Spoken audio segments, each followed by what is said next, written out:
Good day po and welcome to my YouTube channel. In this episode, bali ang i-discuss ko po is regarding EDL,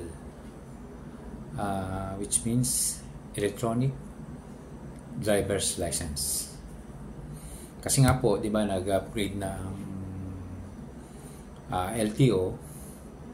So, lahat po tayo, ang ginagamit natin is yung LTMS portal, Land Transportation Management System portal.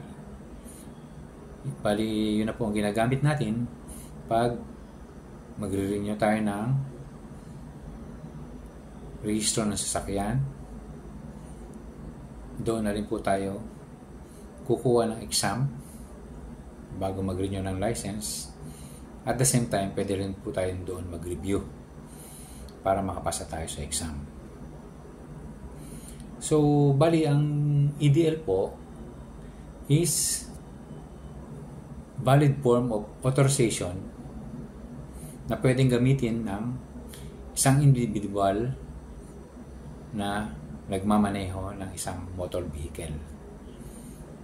Pwede po siyang replacement. Ipakita kung nakalimutan nyo ang inyong laminated plastic card na driver's license. Under the LTO Memorandum Circular HAB 2023-2410. So, pakitandaan na lang po yan, yung LTO Memorandum Circular na yan, kasi yan po ang sasabihin nyo kung sakaling masita kayo ng traffic or law enforcer na hindi nyo dala yung laminated plastic card nyo.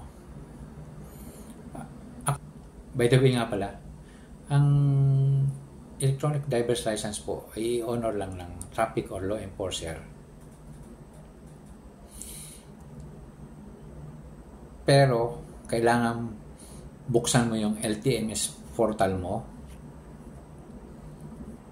through your smartphone, then saka mo ipakita sa kanila yung EDL mo. Kasi kung ipapakita mo lang sa kanila ay picture o kaya screenshot, hindi po nila yon i-honor. So, hanggang dito na lang po, and I hope naging very informative yung